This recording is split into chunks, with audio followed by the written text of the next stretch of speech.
Hey everybody, welcome to Board Game Heaven. My name is Raymond, and in this video I'm going to talk about Raven Manor by Bear's Workshop, which is a social deduction game for 4 to 10 players with really cool looking art, which plays in about 15 to 45 minutes for ages 16 and up. Now, before I explain how to play the game and share my thoughts, I'd like to ask y'all to please hit that subscribe button. That really does help the channel if you haven't subscribed already. And also please check out my Patreon page in the links below if you'd like to support what I do, and you can do so for as little as just €1 per month or more, and in return you'll get early access to my videos, access to some Patreon exclusive videos, and your name in the credits as well. Alright, let's get started with the setup.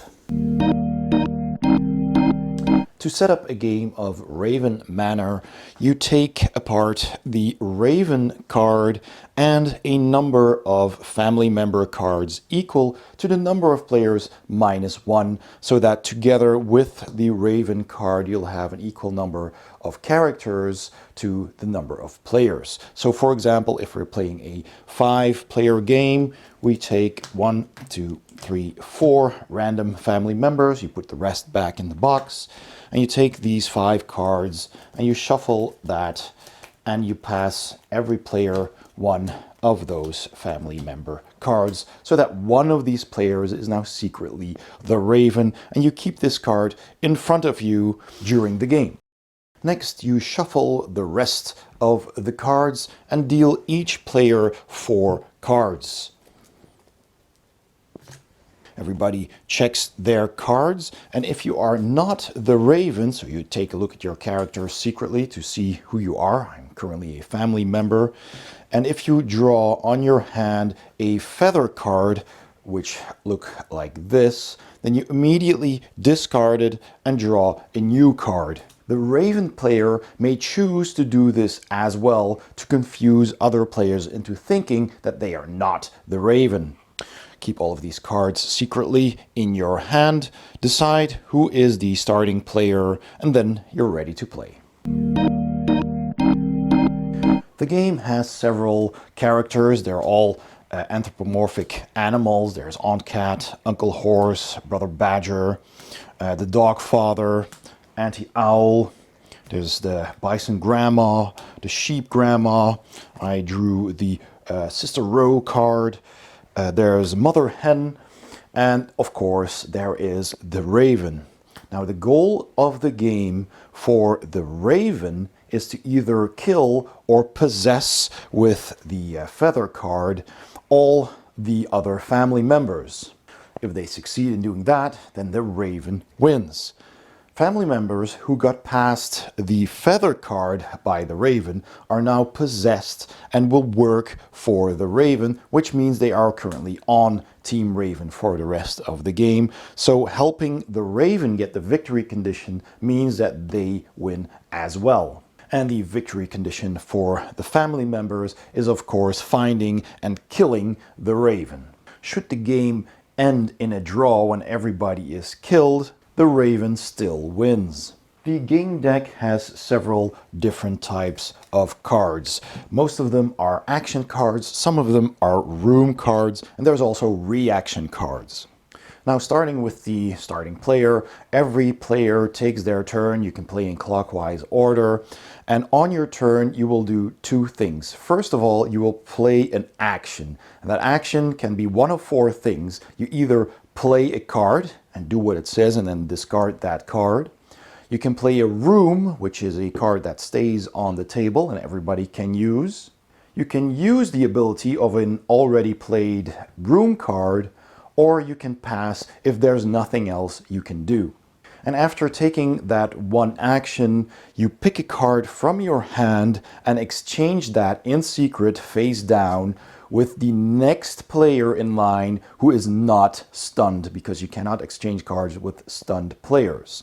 So you pass them one of your cards and you get one of their cards in return. After having done that, you draw back up to 4 cards, or if you had more than 4 cards in your hand, you discard back down to 4. And then it's the next player's turn. So let me show you a few cards to explain what they do. For example, here is the exchange card. It looks like this. And this card lets you exchange a single card with a chosen player. So it doesn't need to be the next player in line, just any player at the table. So what you do is you choose this card to play. So you play it and you discard it to the table. And then you take a card from your hand and in secret exchange that with another player who will give you another card in return. This card says get over here, and this card lets you swap places with another player. So you physically have to get up from the table and change seats with another player, because sometimes sitting next to a player could be dangerous, or you want to sit next to somebody else. There are several reasons for that, which you will learn in a bit. So after you've done that, you discard that card as well.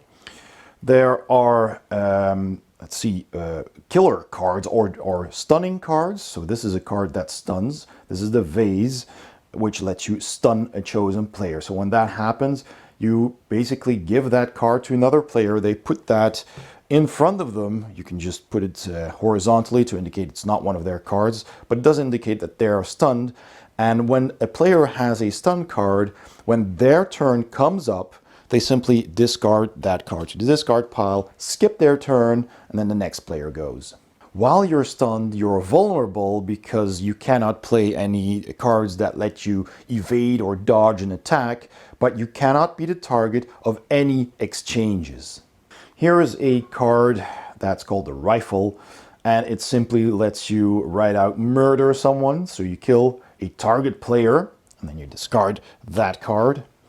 There are also cards like the pillow, and this card can kill during an exchange, which means that you can simply exchange this card in any way. You can exchange with the exchange card that we saw earlier, or basically after you've taken your action, you secretly exchange this with the next player in line who isn't stunned. But if you then state that you passed them the pillow publicly, then you kill that player, and it cannot be prevented because it basically happened in their sleep. So that's pretty gruesome, but that is how the pillow works. And there are several more action cards like that. They're all different. There is also reaction cards. So for example, this is the dodge card. You can play this card in response to a player trying to stun you.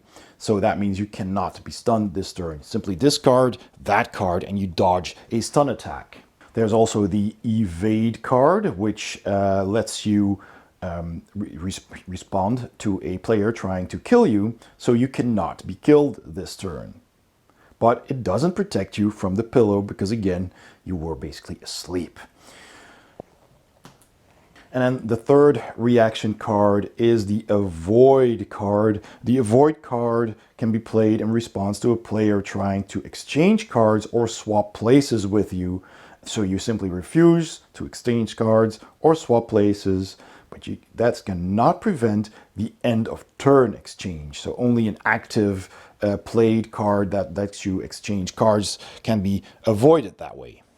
There's also several room cards. So for example, we have here the library and the dining room.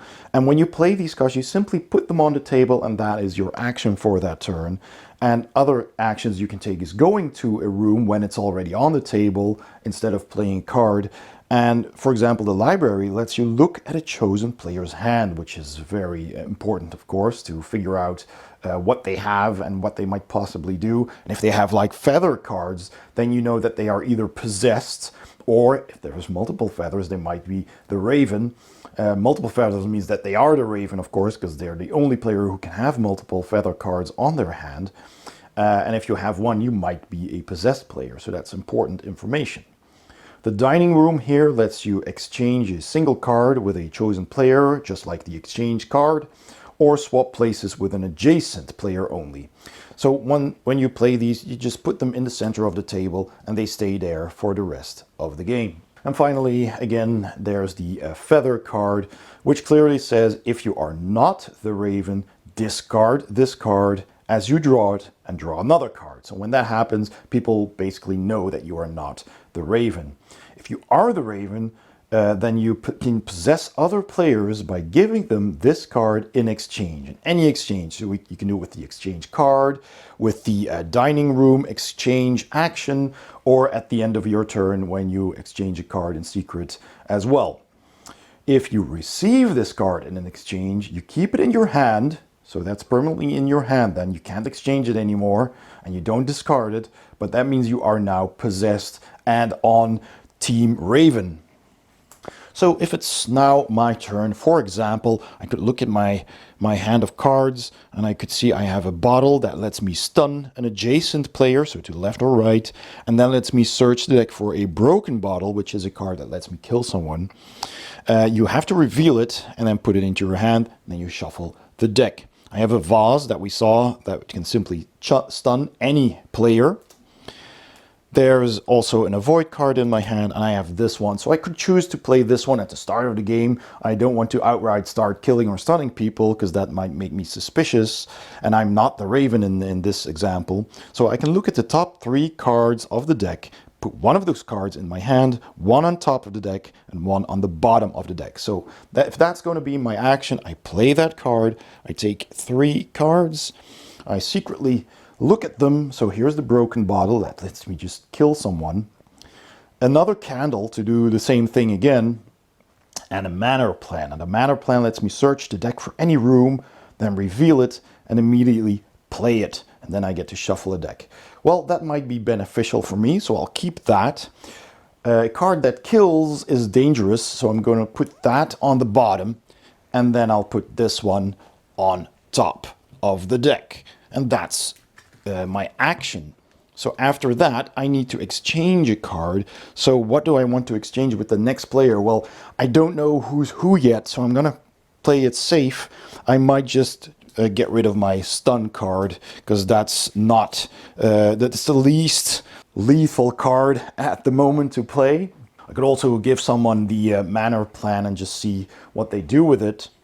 But I will just play this stun card to the next player who is themselves not stunned. So I put that face down on the table, I pass it to my left, and then the player on the left passes me a card. So they pass a card back to me, and I take a look at it, and oh no, it's the feather. So that means the player to my left is in fact a Raven, because they're the only ones who can pass this card to possess other players.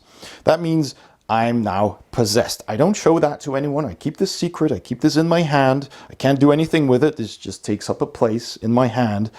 And at the end of the turn, I draw back up to 4, but I still have 4 cards, so I don't draw. And if I have more, I discard back to 4 cards as well. Also, don't reveal who I am. This is basically still hidden until I am killed. So when you're killed, when another player passes you a card that basically kills you, you have to reveal your character card. So let's say I'm possessed, and then we're a couple of rounds further on in the game, and maybe I killed someone to help the Raven, and somebody else thinks, well, you killed someone, so we need to take you out, and they kill me. Then I flip over this card, showing that I was just a family member, but I was, of course, possessed. Well, I still have these cards in my hand. I'm not eliminated from the game. I keep on playing. And this is what's great about this game. I can still keep playing and help the Raven win the game. Or if I wasn't possessed, I will try and help the rest of the family members find and kill the Raven, of course. I can do anything I could do previously. I can play rooms, I can exchange cards, I can stun people. The only thing I cannot do as a dead player is outright kill someone. So I cannot kill other players anymore, but I can still participate in the game. So I could help the Raven or other possessed players, in my case when I'm possessed, by giving them handy cards that they could use. I could give them an avoid card so that the Raven can avoid getting a card exchange, or I can give them the card, the evade card. If I happen to come across one of these, I can try and give that to the Raven so that they can evade an attack on them. Or I could use the bottle on someone who I think is a regular family member to stun them, and then this card lets me search for a broken bottle that is a killer card, and then pass that to the Raven so they have a weapon. So gameplay continues, players taking turns until one of the victory conditions is met, and then that team or that player wins the game. And those are all the rules for Raven Manor. Let's go to my final thoughts. So my final thoughts on Raven Manor by Bear's Workshop, and I'd like to thank Bear's Workshop for sending over a prototype for me to try out and review. Let's start with the components. So all it is a deck of cards. So I got this. This is a prototype, like I said, but the quality of the cards is already very good. They're nice and thick. They're tarot sized, so you can easily see the art and the text that's on it. It will come in a box. I didn't have a box with this prototype, so I can't comment on that. But it will be a nice compact box that just holds the cards, so that should be good as well. The artwork is amazing. I love this kind of style. It reminds me of Sin City, the graphic novel. Everything is black and white with just one color to highlight some details. In many cases it's red for the blood, for example, or here there's a pillow that's used as a murder weapon, which is highlighted in red. And that's just really fun. So everything in the core game has red as its common color. There's going to be an expansion, if that gets unlocked, called Roanoke, which adds 5 new characters, 5 new cards, and 5 new rooms. That has green as its main color, in addition to the black and white. And there's going to be some other stretch goals as well. I have some of those cards here. That will hopefully be unlocked later on in the game. So the art is amazing. It is an adult theme. It sometimes is a bit gory because there's lots of blood. There is, for example, a card when somebody's head gets shot off. So there's an explosion of blood and eyeballs and stuff. So it is definitely an adult themed game, which of course makes this game for ages 16 and up. Certainly wouldn't play it with a younger audience. And that might not be for everybody either, but I do like the game. It also features anthropomorphic animals, which makes it a bit more comical, a bit more fantasy-like. So that works well for me. So that brings me to the theme. It's a murder game, right? It's like Knives Out, the movie, or Clue, the movie, where everybody is suspicious and you don't know who's who, and you don't know if they're just family members or if they're the Raven. Maybe they're possessed family members, and possessed family members are on Team Raven, so they're going to help the Raven to win. So there's all this insidious, sneaky stuff going on. There's some bluffing going on, and the theme really fits for this game. The gameplay then is also a lot of fun. It is very accessible. The game, it has simple rules. They're on one card. There's going to be a printed card which has all the rules on just one card. That also fits in the box. They were simple to learn, simple to teach. You can teach this game in about 5 minutes and just get started. You might want to play one round just to see just how it works, and then play again and then really get into the gameplay. But the game is pretty quick. If you play it with 4 players, game's gonna last perhaps 10 minutes. If you play it with more players, up to 10, it might last 45 minutes, maybe even an hour. But it can be over pretty quick. But if you play carefully and sneakily, and you try to figure out who's who first before you start killing, then it might take a little bit longer, and it really ramps up. At some point, someone's gonna die, and then, you know, people are going to start going after each other, and that to me is a lot of fun as well. And because of that, there's a lot of action in the game. There's short rounds because you simply play an action, one of the 4 actions you can play, then you trade a card, and that's it. So turns go very fast, so you don't have to wait for your turn very long, and it's also fun to see what other players are doing because you need to pay attention to what other people are doing. And you're getting more rooms in the game that you'll be able to use as well. So it certainly doesn't overstay its welcome. As a matter of fact, you'll probably want to play it a couple of times after each other. There are some mechanisms that might be a bit more difficult in a crowded party, or if you're playing in a public space or in a cafe. For example, the card that says "Get over here," where you swap places with another player, or the dining room that lets you do the same thing basically. that means you have to physically get up and exchange seats with somebody else at the table. Now, if you're playing this at home, on your couch at the salon table or on a dining table, that won't be a problem. So you do have to take into account where you're gonna play this. But you can take it anywhere because it's just a small and compact game. So you can put it in your jacket and just bring it to any party and see if you have room enough to play it. The replayability of the game is, like I said, it's pretty good because you're gonna want to play this probably a couple of times. It's more akin to a party game than any other hidden identity game or social deduction game that I've played so far. And what I also like about it quite much is that there is no player elimination. If you're killed, you're still in the game. You just can't kill any other people anymore, but you can still pass on cards to other players who are on your team, if you know who is on your team, of course. But if you're possessed and then you got killed because you killed somebody, then you can still pass kill cards to the Raven to help them, and pass useless cards to family members that are still alive.